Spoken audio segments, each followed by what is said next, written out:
Hi, everybody. Welcome to the MenoLounge. I'm Julie Gordon-White, CEO of MenoWell, Menopause, high fiber and protein bars. So glad to be with you. It must be Tuesday at noon Pacific. That's why we're here.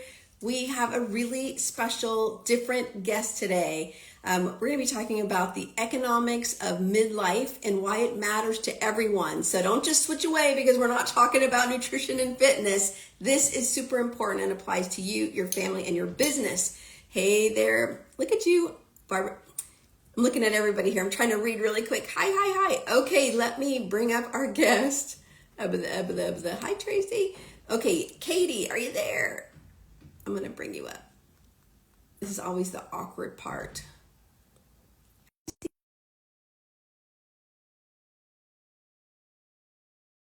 And menopause, like those are the intersection besides my things that I love. Brenda. So this is going to be a very interesting conversation today. Katie, hi. Hello, how are you? It's so good to see Hello. Before we launch, Katie Severt and the founder of Let's Talk Women and Health and all the good things. You have an event coming up in just a few days. Is that right? Yeah, I'm a little crazy. So, thanks for having me. I'm a little, I'm super excited to host all these great speakers, but I'm a little.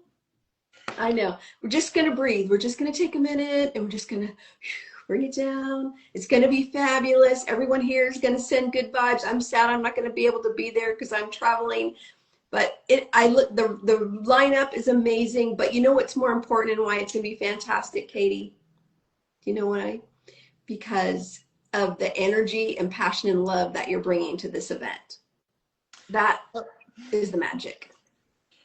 Well, thank you. I appreciate that. Yeah, I am thrilled. I am really excited. This has been a long time coming, so we're just really, really excited.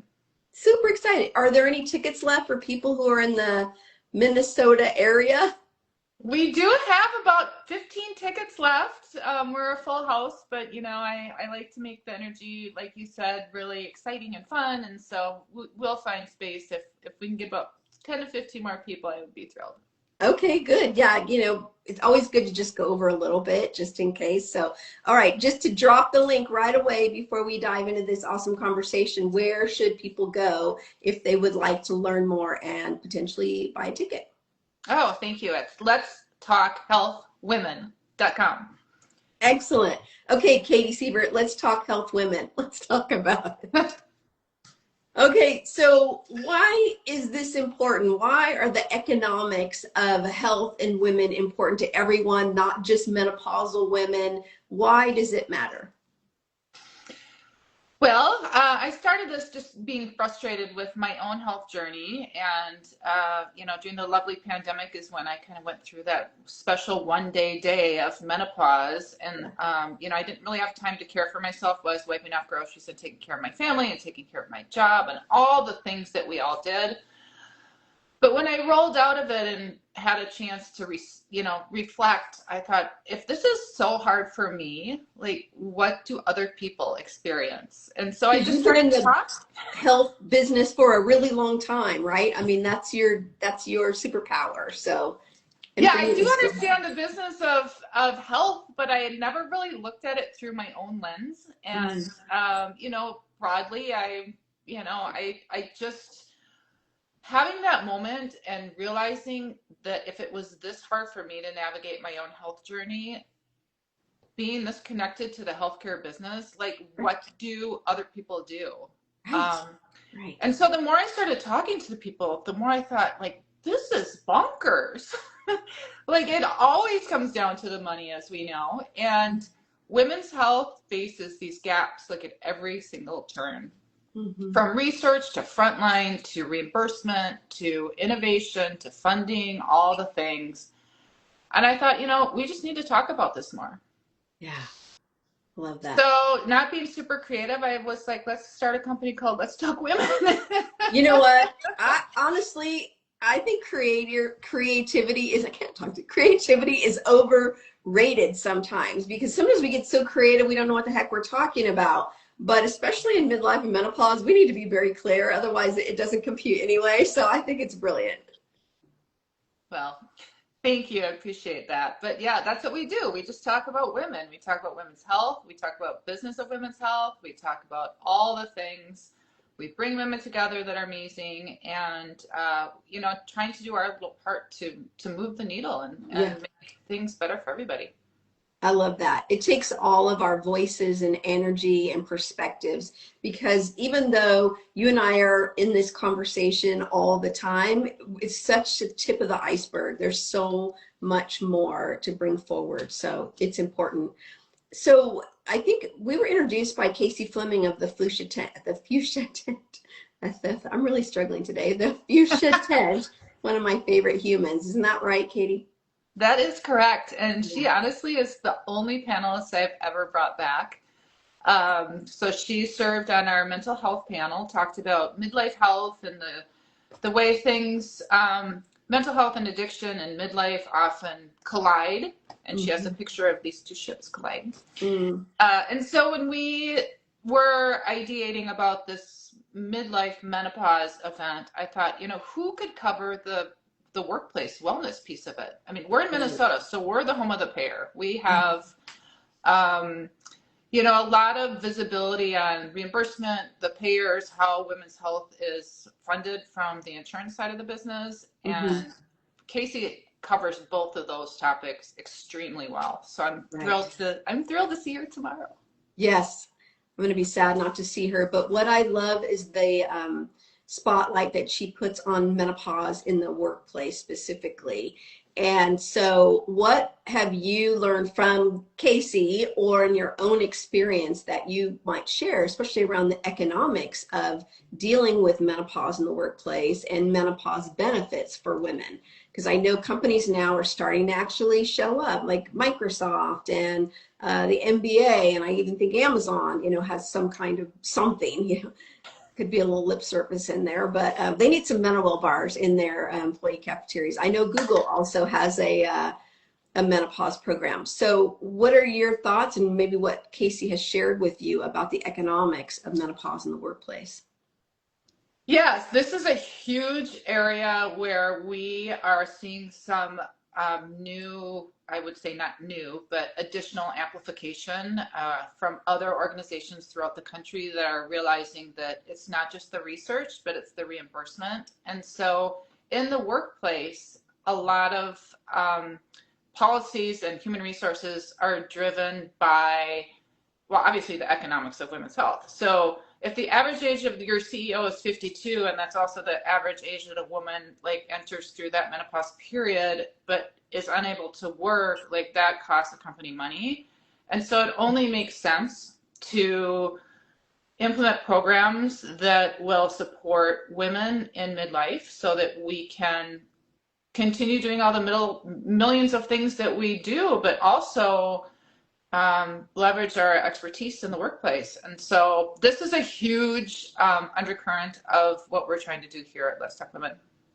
So important because of the wisdom and the experience that a senior leader who is menopausal is bringing and yielding is really important that we support her because it costs a company potentially hundreds of thousands, maybe millions of dollars when these women leave the workplace. They're leaving all of that archive of information, especially if they've had a long career with that particular company.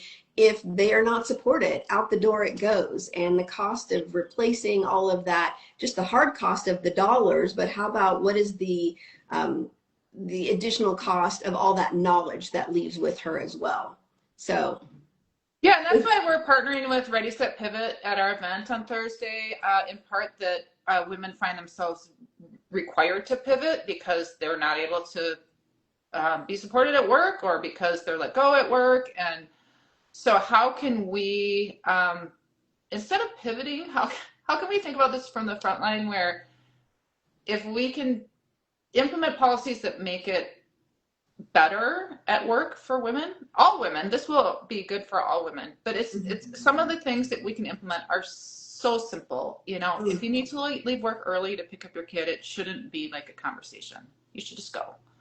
And some of these conversations are better now. But it's, you know, a lot of people just still don't know the information. I mean, in Minnesota, we don't talk a lot. we and so we're really trying to bring that to the forefront so that people realize that it doesn't take huge changes to make it work. It really is just little changes, little supports. Give us an example of little changes that companies can make to make it a better experience for women during menopause in the workplace. We always laugh that the midlife woman's executive's best friend in the workplace is the guy that runs the HVAC system and can turn the air down or up a little bit at a time. On direct text to like up, down with an emoji, just the finger, right? A little colder, please, a little hotter. Right. So that was one of the ones that popped up like that I thought was, you know, it was funny. It was funny. You know, not all women are going to have a direct text to the person responsible for running the climate in the office, but you know, there's a famous like little passage in Michelle Obama's book where they were all on Air Force One and they had to take off their jackets because everybody was midlife and they were like hot, and finally it's fine. Like you don't have to like put yourself in or pretend. Like let's just talk about it some more. Again, let's just talk about it. It's fine. You know, it's just it's a normal thing.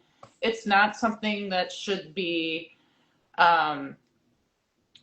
it's something we just have to I keep saying that we just have to talk about it more. It shouldn't be something that we're embarrassed about or ashamed about. It is a natural way that our body works, and sometimes we just need to accept it. And you know, women too, we need to advocate for ourselves and speak up for ourselves, and I think we're a part of it as well. You know, something that you brought up, being that you are in Minneapolis and you said we don't talk. So I'm in California and we talk about all the things all the time. So you just made me think about something that I hadn't really given much attention to. So are you saying, and I'm going to forgive me for the generalization, let's say Midwest, are we not talking about menopause? Are we still whispering about menopause in the Midwest? We're still whispering. Really? And I've done a lot of events since I started this company, and this one has been really eye-opening. And you know, Europe's a couple years ahead of us. They're past the rage stage. They're kind of moved on to like setting policies. Well, they got into menopause for the same reason, that they're losing all this talent out the door. It's costing them a lot of money. They're like, we need to do something about it. So again, economics, right? Bringing it back to the topic. Economics made them show up for midlife women. But okay, so we can take a page out of that book. But back to the Midwest, we're still whispering. Okay. We're still whispering. We're still like, ooh, this is great, and I have a lot of questions, but it's like I don't know if I can take a day off of work about this. Like, can I really justify taking care of myself for one day? Yes, you can. You know, it's still a conversation that's percolating up. And, you know, in Minnesota, we're fine. I talked to Patrice about this. We're fine. You know, we don't tend to really toot our own horns as much as other on the coast, parts of the country. You know, we just want everybody to get along, and we don't want to, you know, generalizations, of course, but you know, we're a nice place to live. We don't want to fuss. and in midlife and menopause is a time to be a little louder sometimes, to ask for what we need, have more boundaries. And so if you are raised in a way that you don't do those things and now you feel terrible, it's really not good. Yeah, hindsight is 2020, and that's a big part of why I'm doing this, is because, you know, when I was managing a lot of these symptoms, I was raising children and working, and then the pandemic hit, and I was like, I'm fine. It's really fine. And in hindsight, I wish I would have screamed about it more. I do see conversations coming up. People are talking about it, especially with their girlfriends. You know, it's a hot topic to talk about. But we haven't quite moved into that place where, you know, we're advocating for ourselves as much as I wish we would. Yeah. And that's why I'm doing the event. I love it. Well, good for you. Somebody's got to be that one person like dancing over here when everyone's looking at them like, ah, they're weird. And, next thing you know, you've got 2 people, 5 people, and then everybody's dancing with them, right? So, but somebody's got to make that jump. So what are women asking for at work that would make them feel better? Well, that's a good question. And in Minnesota here, we don't ask for a lot. Okay, I should have known that. That was not a good question. We just addressed that. Okay, what are the best benefits you're seeing offered? That's probably a better question. I think that normalizing the conversation, I think that, What does that mean though, Katie? What does that mean, normalizing the conversation? That's okay to talk about out loud? It's okay to talk about it. It's okay to be like, I'm not feeling like myself. I'm not showing up tonight. I didn't sleep last night. I can't go to that networking thing because I just can't do it today. Like, this is something that we don't often do. And I want people to be able to say that. And I want us to own our own health and go seek help. Like, if your doctor dismisses you and is like, you're fine, find another doctor. Like, we don't have to suffer through this is a normal phase of life for us. So I see it when I travel around the country. I see the conversations being more forward than they are here. So that was again another big driver of how come we need to talk about this more, because we're still just not talking about it a lot. Then that's enough. I keep saying that over and over. No, but you know what? That's enough. That right there is actually everything. So well, sometimes I like to say trying that to as a skip mom, over too fast. Sorry, as a mom, I boil things down to very simple talking points. It's like when you're talking to your kids and they give you a really big problem and you try to make it very straightforward for them to answer. Yes. The answer I keep coming back to is, we just need to talk about it more. And perfect. And we need to talk about all the gaps and how we fund this stuff, why women's health isn't getting reimbursed. Well, that's what I was going to ask you, because I know you've got speakers that are investors, venture capital, we're venture backed, but there's still not enough money going into especially female founded innovation for menopause across the board. What are your thoughts? What the heck? What are you doing? What are you doing about that, Katie? No pressure. Yeah, no pressure. I have a lot of thoughts about that, and some of them I'm not going to be able to communicate to you during this feed, because it's probably this forum. We'll talk about it in the DMs later, and then I'll yes. Yeah, okay. And we're so lucky in Minnesota to have some venture firms that are specifically funding women's health startup companies. Also, other firms that fund women-led companies, startup companies, not necessarily healthcare, but women-led companies. And the complaints that I hear are that sometimes the people that are funded at the early stages by these firms have difficulty getting follow-up financing because they're considered to be like niche, or just not able to get traditional venture funding, which makes me super sad, because we finally are recognizing and looking at these gaps, and the system comes back and says this gap means that you're not good enough, or you're not mainstream enough. Well, if they don't see 2 billion in the horizon, then you're out. Exactly. That's it. There's such a huge Talk about keeping it simple. There it is. Which we know. We are really working on that conversation to say, to switch it from like you need to fund women, to say this is such a huge gap. Like, if you see the opportunities in this space, the fact that women turn money quicker, that we burn money slower, that we control the buying decisions. Control the buying decisions. For in healthcare, it's like 85% of buying decisions are made by women, because you're caring for your parents, you're caring for your partner, you're caring for your children, you're helping out your aunt, you're working with, all these things. And we have such opportunity to leverage that And that's one of the biggest gaps, I think. And so, yeah, we are striving to fund more women's health because we're all going to benefit in the long term. I mean, Yeah. you know this. You've been talking about this for years and years. But it's Um, good to have other people say it too. when women are healthy and when we are, building companies and building brands and doing all those things, everybody's going to benefit. It's not just women that benefit. Everybody benefits. Their kids benefit. Their parents benefit. Their friends benefit. Yeah. Um, so we just have to just keep saying it over and over.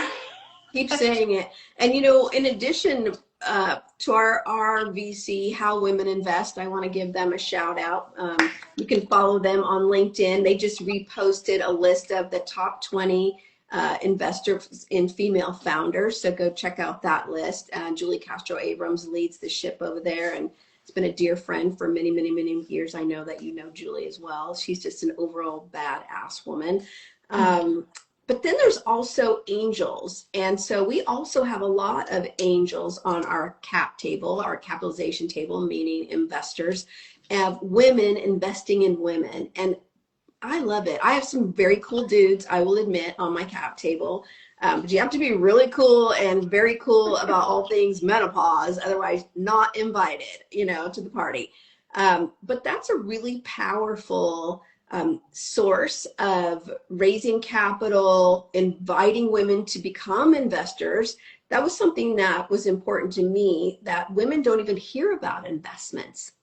And That's a so, that's an awesome point, and we had a Let's Talk um, investment event in January, and a woman raised her hand and she said, "I don't have a ton of money.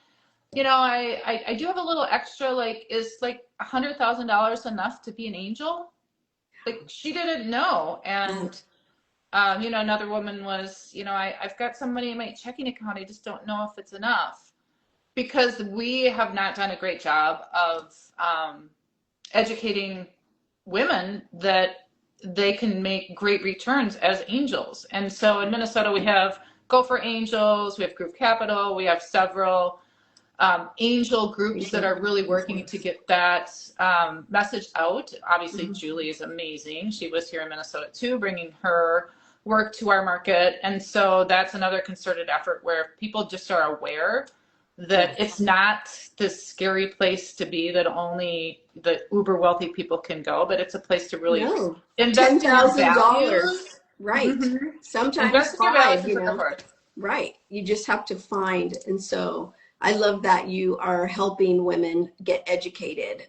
It's really important, and especially in even at our 401ks, because you're investing in something that or maybe you use or buy, and you're close to the company. So it's a great way to empower your own money. I like it. So Yeah, I yeah. like to think of an angel investment group, if you can find something like that, to be almost like a mutual fund where, you have a bunch of different investments, and some of them do great, some of them maybe not so great, but in the big picture, you're making an impact by, helping people build companies It so they only can takes spend one or well. two to make your dreams come true. Right? That's right.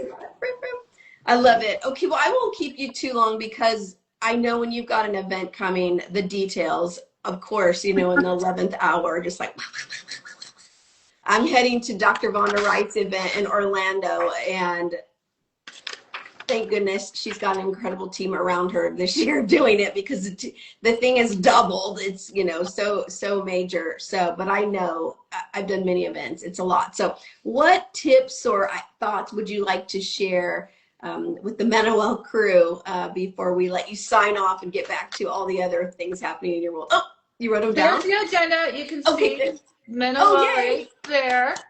Um, I love it. yeah, Thank you. the tip that I do want to share is, can I sell MenoWell? Like, Yeah. take care of yourself. Make sure that you're, eating as well as you can, and support yourself so that you can support other people is something that I don't think can be said enough. Again, very simple. Take care of yourself. Put on your own oxygen mask first. And don't be afraid to advocate for yourself. If you get a physician telling you something that doesn't feel right, you have other options. You can go look at other providers, or you can you can tell people that that doesn't feel right for you, and you should listen to your own voice. I mean, I think that's primary for pretty much everything, and it's not straightforward for all women. Some women just are not quite there yet, and so we need to help and support each other so that we can all get there. That's why we need to let's talk health. Right. Right? I love it. You know, Katie, simple is usually best. We can remember it, we can reinforce it. So I love it. It really is a whole sentence. It's a whole solution. It's a whole sentence. That's it. Well, I have a lot of great people and experts behind me that can spit out all of the big words and all of the statistics and all of the research and all the things that, you know, that are also really important. But I just want to keep it simple and take care of yourself. Thank you so much for all you do. And I hope it goes great with your appointment. And I'm really grateful for your support and to have this time to talk to you. Same, Katie. I'm honored to be a part of your world. Keep doing what you're doing. Thank you for creating awareness about raising money for female founders, especially because it takes money to keep the conversation going. It really does. Yes, we can do lots of free things on social media, but in the background, there's real dollars required. So gotta pay the bills. Appreciate that. Really, really do. Thank you. Okay, I'm just going to remind you to breathe. You're going to have a great event. You're going to have a great time. In case anybody missed the link to go grab a ticket, if they are in the Minnesota area, in Minneapolis, where should they go just to check? www.letstalkhealthwomen.com. Perfect. Okay, can't wait to hear all about it after. Send Can't pictures. Wait to catch up. Thanks a lot, Julie. Good to see you. All right, MenoWell, everyone. Take care. Bye-bye.